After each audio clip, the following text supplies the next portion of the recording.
ইসলাম ধর্মের একটি বিশেষ মূল বিষয়, ফরজ বিষয় হজ এবং কুরবানি। দুইটা বিষয় আছে সামনে, হজ এবং কুরবানি। এখন হজ কখন হবে, কুরবানি কখন হবে? কুরবানির পরে আর কিছু থাকে না, কদরের পরে কিছু থাকে না বাকি। যার কুরবানি হয়ে গেছে তার সব হয়ে গেছে। এখন কুরবানি যে আমরা করব, কি কুরবানি করব, আমার আলোচনাগুলো দর্শনগত। আমার আলোচনায় কাহারও বিরুদ্ধে নয়, কাহারও বিপক্ষে নয়, কাহারও যে ভুল ধর্মীয় অনুভূতি, আমাদের ধর্মীয় কম, অনুভূতি বেশি। ধর্মীয় অনুভূতিটা বেশি, ধর্মীয় জ্ঞানটা খুবই কম বর্তমান সমাজে। অল্প কিছুতেই খুব গরম হয়ে যায়। ধর্মীয় বিষয় খুব গরম। আর ফতুয়া দিতে তো এখন 1 সেকেন্ড দেরি হয় না, কেউ 1 সেকেন্ড দেরি করে না। যে আরবিতে কাফের বানাম করা পারে না, হ্যাঁ, কাফের ফতুয়া দিয়ে দেয়। হ্যাঁ, এটা একদম সস্তা একটা, কিন্তু এটা কিন্তু খুব ভয়ানক বিষয়।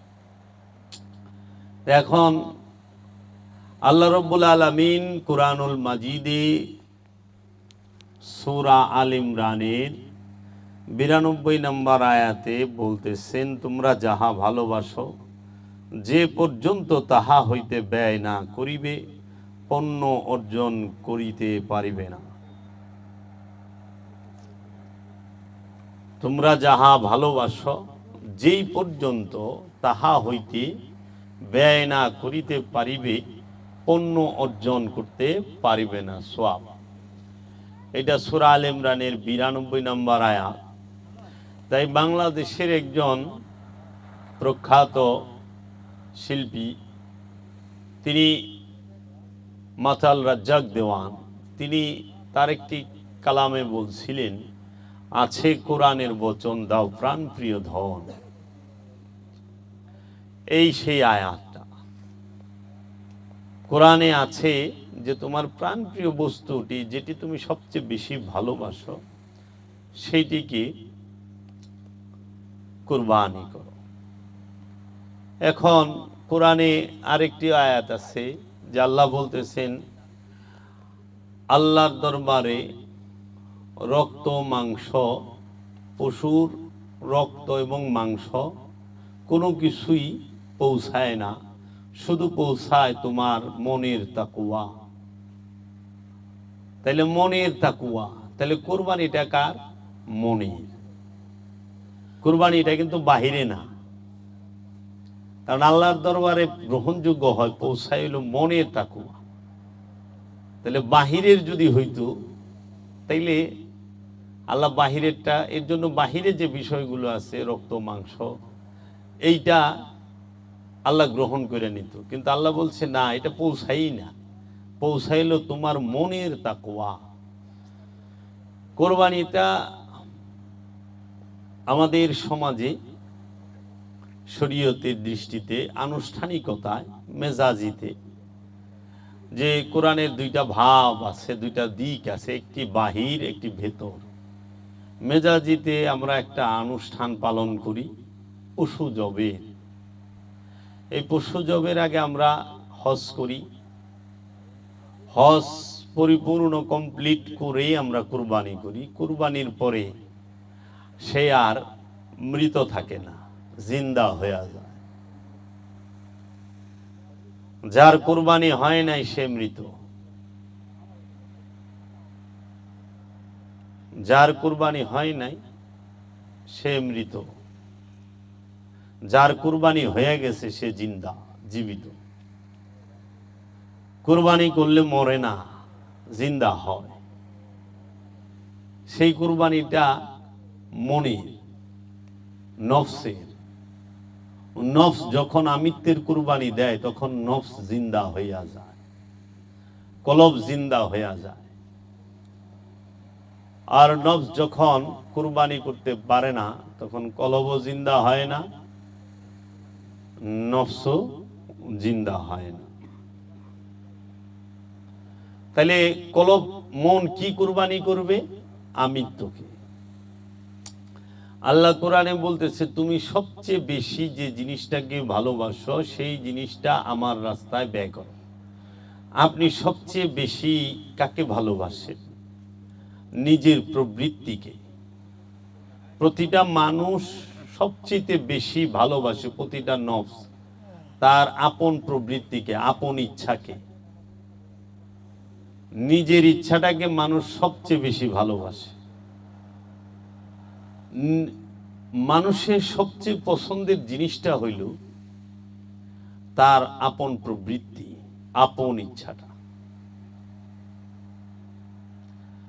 মানুষ তার ইচ্ছার বিরুদ্ধে গেলেই সে প্রথমে মুখ দিয়া কিছু বলে, যদি মুখে যথেষ্ট মনে না করে হাত তুলে, হাত তুলেও যদি যথেষ্ট মনে না করে তখন খুন করে।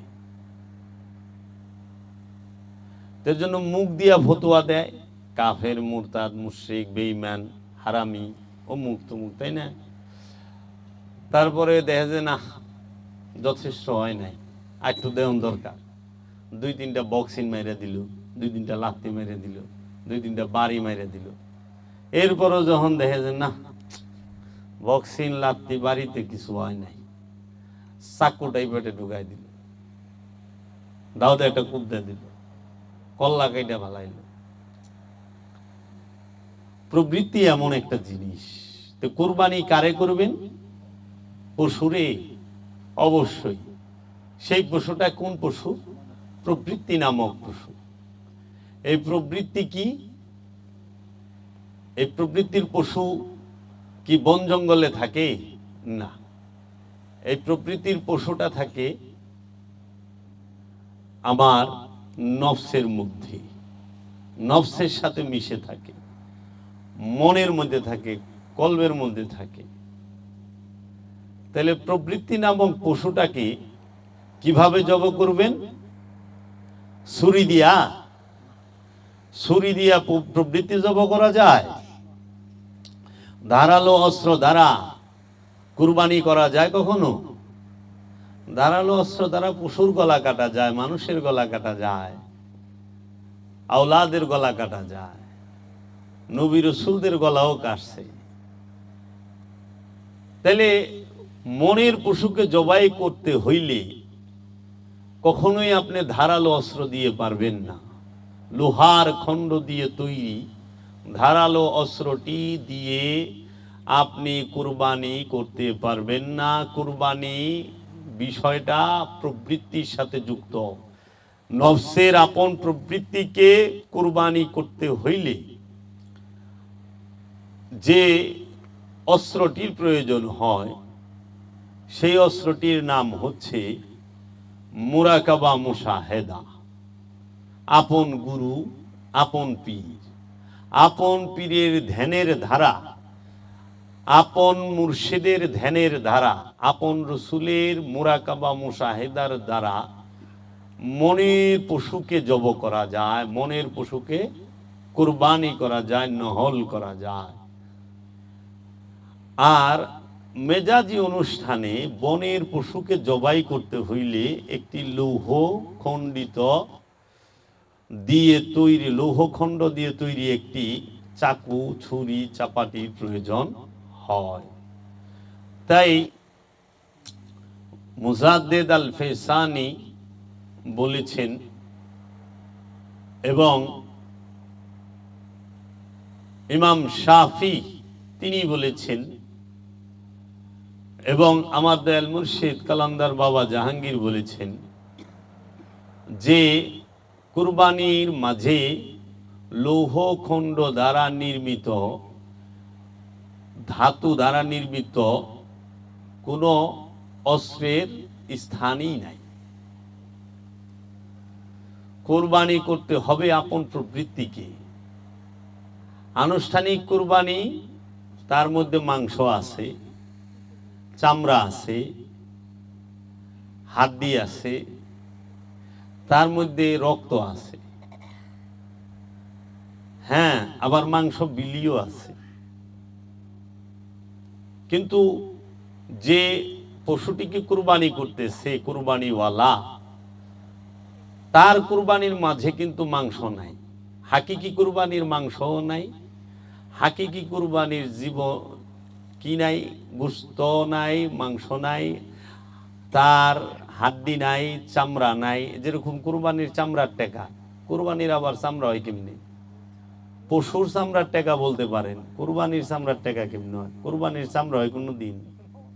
বলেন যে গরুর চামড়ার টাকা, পশুর চামড়ার টাকা, যে কোনো পশু জবে করছেন সেই চামড়ার টাকাটা আমাদেরকে দিয়ে। মানে কুরবানি যে ভুল কইতে কইতে ভুল প্রতিষ্ঠিত হয়ে গেছে। কুরবানির চামড়া হয় না, কুরবানির কোনো গোশত হয় না, গরুর গোশত হয়, পশুর গোশত হয়। কুরবানি তো করতে হয় প্রবৃত্তিকে, প্রবৃত্তির গোশত আছে, এটা তো ভাসমান, প্রবৃত্তি ভাসমান, প্রবৃত্তির গোশত নাই, তা আপনার ইচ্ছার গোশত আছে।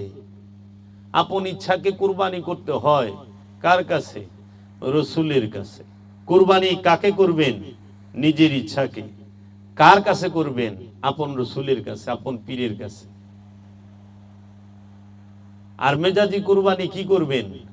গরু, মহিষ, যে কোনো বনের একটা পশু। কারে দিয়া করাইবেন? ইমাম সাহেবকে দিয়া, মৌলভী সাহেবকে দিয়া। মৌলভী সাহেবকে দিয়া বনের পশু জবাই করায়, বনের পশু কুরবানি করায়। আর আপন রসুলের কাছে নিজের ইচ্ছাটা কুরবানি করতে হয়।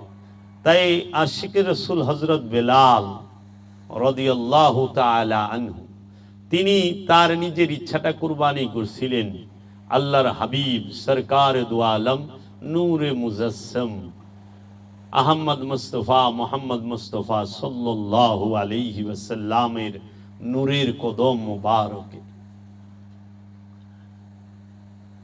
হযরত সলমান ফারসি, তিনি তার মনের ইচ্ছা, তার মনের পশুটাকে কুরবানি করেছিলেন রসুলের কদমে।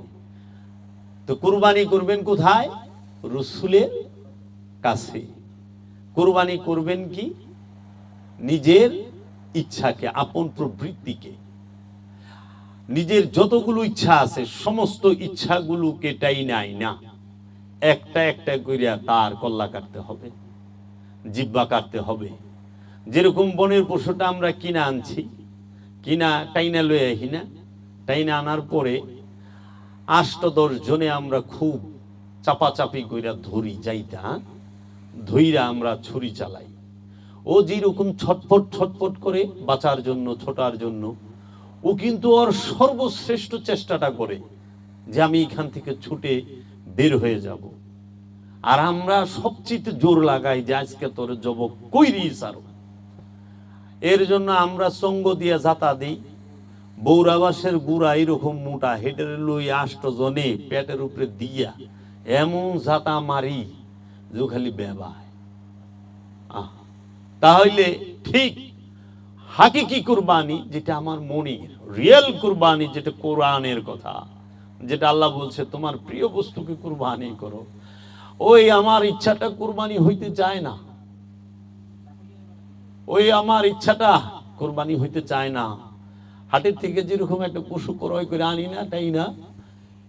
হ্যাঁ, আমার এই মনের থেকে, আমার এই কলবের থেকে ওই যে পশু, আমিত্ব নামক পশু, কামনা বাসনা নামক পশু, ষড়রিপু নামক পশু, সেই পশু আমার দেহ থেকে, আমার মন থেকে, আমার নফস থেকে, আমার প্রাণ থেকে, আমার প্রাণ এবং মন থেকে কোনোভাবেই সে আসতে চায় না। ওই যে যেরকম আমরা বনের পশুটাকে একদম হাত বাঁধি, পা চারটা বান্ধি, গলায় বান্ধি, মাথায় বান্ধি, কেমন করি না বাইন্দা? এই বাইন্দা যে আমরা করি, খুব জোর লাগাই, ঠিক নিজের ইচ্ছাটাকে এরকম জোর লাগাই দিতে হইব যে কুরবানি, ইচ্ছা কুরবানি হইতে চায় না ওই পশুটার মতো। পশু যেরকম কুরবানি হইতে চায় না, হাত পা ছাটাছাটি করে, জোরাজুরি করে, সে উঠা যাইতে চায়, দৌড়ায় পলাইতে চায়, কিন্তু আমরা ছাড়ি না। ঠিক আমার ইচ্ছাটাও কুরবানি হইতে চায় না, সে বেঁচে থাকতে চায়, সে আরো মোটা তাজা হইবার চায়, সে আরো অনেক কিছু ভোগ করতে চায়। তখন কি করে আমরা যেরকম জোর কইরা পশুটারে ধইরা জব করি, এইরকম মনের ইচ্ছাগুলোকে জোর কইরা ধইরা রসুলের ইচ্ছার কাছে উৎসর্গ করতে হবে। এই জন্য উৎসর্গ মন করতে চায় না, ভোগ করতে চায়। মনের ধর্মই ভোগ করা, দেহের ধর্মই ভোগ করা। সে উৎসর্গ করতে চায় না। ওই ফ্যানটা বন্ধ করে দেন। সে উৎসর্গ হইতে চায় না বাবা। সে কি করে? সে ভোগ করতে চায়। ঠিক পশুরে যে আমরা কুরবানি করলাম, আচ্ছা পশু যদি আমরা কুরবানি করি, কুরবানি করলে সবকিছু হারায় কে? যে কুরবানি করছে সে, তাই না? এখন তুমি যে কুরবানি করছো, তুমি কি হারাইছো বলো তো বাবা? পশু তার জীবন হারাইলো প্রথম, তারপরে সে তার আরামায়ের সবই তো হারাইছে, তারপরে জীবন হারাইলো, রক্ত হারাইলো, মাংস হারাইলো, হাড্ডি হারাইলো, চামড়া হারাইলো, সবই তো পশু হারাইলো। কিন্তু কুরবানি হইলো তোমার। এটা কেমনে হইলো বাবা কও তো? পশু হারাইলো সব, কিন্তু কুরবানি হইলো তোমার। তুমি কি হারাইছো কও? তুমি কি তোমার জীবন হারাইছো? তুমি কি তোমার সুখ হারাইছো? তুমি কি তোমার ভুখ হারাইছো? তুমি কি তোমার মাংস হারাইছো, হাড্ডি হারাইছো? তুমি কি তোমার গোশত হারাইছো? না, তুমি তোমার জীবনও হারাও নাই, মাংস হারাও নাই, রক্ত হারাও নাই, হাড্ডি গোশত কিছুই হারাও নাই, কিন্তু কুরবানি হইল তোমার। এটা করলাম অনুষ্ঠান। অনুষ্ঠান অনেক সময় সামাজিক অনেক ফায়দা আছে। যেরকম বিশাল বড় একটা অর্থনীতির চাকা ঘুরে, গরিব মানুষ 2 টুকরা মাংস পায়, একটু মাংস খাইতে পারে, এটার উপকারিতা আছে। এবং এটা দিয়ে সমাজে অনেক মানুষ সেবাও করতেছে। কিন্তু সমাজের সকল স্তরের মানুষের কাছে করজোড়ে নিবেদন, কেউ যেন এইটা মনে না করে যে পশু কুরবানিটাই হচ্ছে মূল কুরবানি। না, এই পশু কুরবানিটা হচ্ছে অনুষ্ঠান। অনুষ্ঠান প্রয়োজন আছে মূলকে পরিচয় করাবার জন্য, কিন্তু কেউ যেন অনুষ্ঠানকে মূল না মনে করে। তাই আমার বাবা জাহাঙ্গীর বলেছেন, আমার মুর্শিদ কেবলায়ে আলম বলেছেন, বাবা রে, অনুষ্ঠানের ভিড়ে সত্য হারায়া যায়। অনুষ্ঠান সত্যকে ঢাইকা ভালায়। অনুষ্ঠান বেশি হয়ে গেলে মূলটা হারায় যায়। আমরা অনুষ্ঠানের উপরে এমন জোর দিছি, আমরা যে প্রবৃত্তি কুরবানি করতে হয় এইটা ভুলেই গেছি। আমরা মনে করি গরু জব করলে কুরবানি হইলো, উট জব করলে কুরবানি হইলো, দুম্বা জব করলে কুরবানি হইলো। ইব্রাহিম আলাইহিস সালাতু ওয়াস সালাম মিনায় কুরবানি করতে গিয়েছিলেন। কুরবানির সময় শয়তান ওয়াসওয়াসা, শয়তান বাধা দিতে আসে। আল্লাহর নবী তো আর ওয়াসওয়াসা দিতে পারে না, এটা বলা বেদবি। কিন্তু বাধাগ্রস্ত করতে আসে, মায়ার বন্ধন তো, বাধা দিতে চায়। তো দূর থেকে সেই শয়তান কোনো আজগুবি শরীফের শয়তান না, সেইটা হয়তো যে কোনো মানুষ শয়তান ছিল। কারণ শয়তান যেখানে দাঁড়ায়া ইব্রাহিম নবীকে কুরবানি দেবার সময় বাধা প্রদান করেছিল, সেই স্থানটাকে জগৎবাসীকে ঘৃণা দেখানোর জন্য, ঘৃণা করার জন্য মক্কার মিনায় এখনো 3টা শয়তান বানায় রাখছে পাথর দিয়া। ওই জায়গাটা শয়তান না, আর ওই খাম্বাটাও শয়তান না। ওই জায়গাটার মধ্যে মানুষরূপী যে কোনো একটা শয়তান অথবা জিন শয়তান, সে দাঁড়াইয়া ইব্রাহিম নবীরে বাধা দিছিল যে ছেলেরে কুরবানি করে নাকি। এটা কি মন কথা গো? তো এর জন্য এই সৃষ্টি জগতে যত মানুষ আছে ইমানদার, যারাই মেজাজি হজে যায়, তারা যেন ওই স্থানটাকে ঘৃণা করে। এর জন্য কয়টা পাথর জানি ফেইকা দিয়া হয়, যে শয়তানকে ইসলাম কি রূপ ঘৃণা দেখাইছে, যে শয়তান যেখানে দাঁড়াইছে ওই জায়গার ওইটা মারণ লাগে। বুঝো, খালি শয়তান রে না, শয়তান যেখানে খারাইছে ওই জায়গার। যে 40 লক্ষ হাজি সাহেব মিনায় যাইয়া এমন ঢিলাঢিলি করে, বড় শয়তান মোটা একটা খাম্বা খাড়ায় রয়েছে, মেজু শয়তান মোটা একটা খাম্বা খাড়ায় রয়েছে, ছোট শয়তান মোটা একটা খাম্বা খাড়ায় রয়েছে, খাড়ায় খাড়ায় ডিলা খাইতেছে। শয়তান কি এত বেকু যে সারা পৃথিবী সবাইরে নাচাইতেছে, হ্যাঁ খাড়ায় খাড়ায় এটা খাইব? আরে ওই স্থানে শয়তান দাঁড়াই ছিল, এর জন্য শয়তান যে স্থানে দাঁড়ায় সেই স্থানটাকে ঘৃণা করার জন্য এটা একটা মেজাজি রূপ। অনেকে তো ঘৃণা ঠেলায় কি করে জানো, পায়ের জুতা খুলে মারে। তারপরেও যখন হয় না, এক চাচামিয়ারে দেখলাম পাও ল্যাংরা, স্ট্যান্ড লইয়া 8 বার লই শয়তানের পাথর হয়ে গেছে। লাস্টে সন্তুষ্ট না হইয়া ওই স্ট্যান্ডে ঢাডা ঢাডা ঢাডা গুলি, মানে আসতে আসতে এখন তো পিছিয়ে দৌড়ে ফেঁকা মারে। ওইটা ওইখানে শয়তান নাই, শয়তান তো মিনায় থাকে না, শয়তান থাকে মানুষের অন্তরে।